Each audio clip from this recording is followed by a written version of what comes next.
Washington, CNN. When President Donald Trump visited Europe 6 weeks ago, he and his counterparts parted ways atop a Sicilian cliff, feeling agitated and bruised following a long set of disagreements. Now, the stakes may be even higher.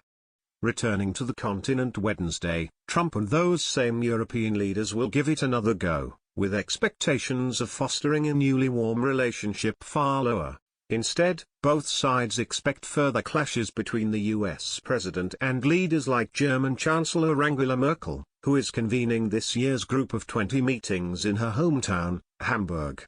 The northern port city in Germany is also the setting for Trump's first in-person meeting Friday with Russian President Vladimir Putin, a closely watched session that has taken on greater significance given the swirl of controversy about Russia's cyber meddling in last year's election. Hamburg is expected to play host to confrontations over a broad slate of issues where Trump and his European allies have disagreed, mainly because Merkel has ensured those sticking points, including trade, climate, and migration, feature prominently on the G20 agenda. Putin, and the US relationship with Russia and future of NATO, also looms large. The big question is whether he will repair some of the damage from the stops in Europe in May, or will they be compounded? Said Jeff Rathke, a senior fellow at the Center for Strategic and International Studies in Washington. Before Trump arrives in Germany, he'll make a 15-hours-long stop in Poland, a country where he's likely to receive a positive welcome from a conservative government and a largely pro-American population. He's due to address a regional summit of Eastern European leaders and deliver an outdoor speech in Krasinski Square, the site of a monument to Poles who fought to liberate Warsaw from German occupation in World War II. White House officials said the speech would spell out, in broad terms, Trump's vision for transatlantic ties. Poland's right-wing government has caused anxiety in Brussels, where EU leaders fear proposed constitutional reforms and a crackdown on opposition media could amount to democratic backsliding. But those concerns didn't prevent Trump from scheduling a stop in the country, where he's expected to praise Poland's success in meeting its NATO defense spending pledge and tout new exports of U.S. liquid natural gas in a bid to wean the country from Russian-produced energy. And while Poles, like most of the world, continue to regard Trump with some skepticism, mainly due to his unclear intentions toward Russia, with which they share a border, the country's population is largely favorable to the United States on the whole, meaning he's expecting to be met with cheering crowds during his brief stay.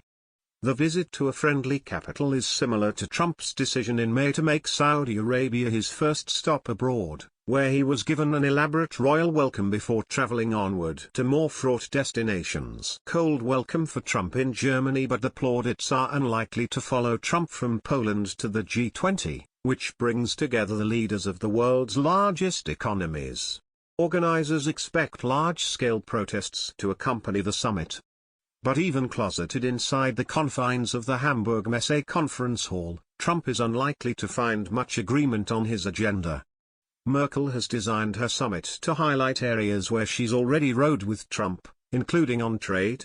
Trump's administration has castigated her country's trade surplus, to be met largely by German scoffing. Last week, White House officials were angered when a video feed of U.S. Commerce Secretary Wilbur Ross speaking to a Berlin economic conference about the trade dispute cut off mid-speech.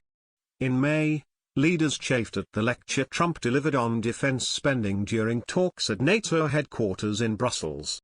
Later that week, at the G7 in Italy, Trump felt outnumbered, according to people who traveled with him, and picked on when the other leaders insisted he maintain the U.S. commitment to the Paris Climate Accord. After his return, Trump announced he was withdrawing from the pact, casting the 2015 agreement as a humiliation that led other countries to laugh at the United States.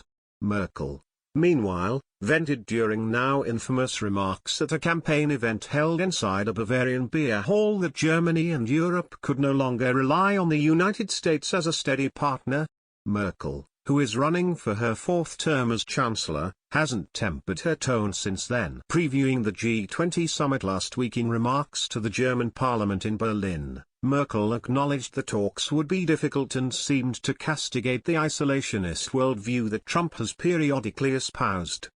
Anyone who thinks the world's problems can be solved with isolationism and protectionism is simply delusional, she said. She's included an entire session on climate at the G20 she is hosting, and has invited leaders from China and India, two of the world's leading carbon emitters, both of whom say they remain committed to the Paris Accord, for separate meetings in Germany over the last month. The goal, according to European diplomats, is to keep Trump isolated on the climate issue in the hopes he will come in line with the rest of the world's leaders. If he doesn't, Merkel and other leaders hope to convince countries like China to take on a new leadership role in that area. Meeting Putin for the first time during his time in Hamburg, Trump will meet separately with China's President Xi Jinping, as well as the leaders of 8 other countries, an ambitious agenda whose highlight is Trump's meeting with Putin on Friday afternoon, their first chance to size each other up since Trump was elected. Leaders in Europe hope Trump will offer assurances that he'll hold Putin to account for the long list of grievances they hold against the Russian leader, including provocative cyber activity. Trump is also under immense political pressure back home to raise the election meddling issue during his session with Putin, the logistics of which was still being sorted out by the White House and the Kremlin midweek. But multiple senior administration officials and people close to the White House said they didn't expect Trump to raise the issue, at least in a significant way, during his talks with Putin. Instead, they said the civil war in Syria and the crisis in Ukraine would top the agenda. That could provide further grist for tensions between Trump and other world leaders, who fear the president's past praise of Putin and professed desire to work with the Russian leader could mean he won't take a hard line on territorial disputes or cyber attacks. As the president has made clear, he'd like the United States and the entire West to develop a more constructive relationship with Russia, said H.R. McMaster, Trump's national security advisor, in a briefing last week. But he's also made clear that we will do what is necessary to confront Russia's destabilizing behavior. McMaster, who said there was no set agenda for the meeting, suggested Trump was open to taking steps that would allow for a better relationship between Washington and Moscow. But that desire to find areas of agreement has sparked concern among national security experts, even within Trump's team, who worry Trump may be unprepared for the calculating and hyper-prepared Putin.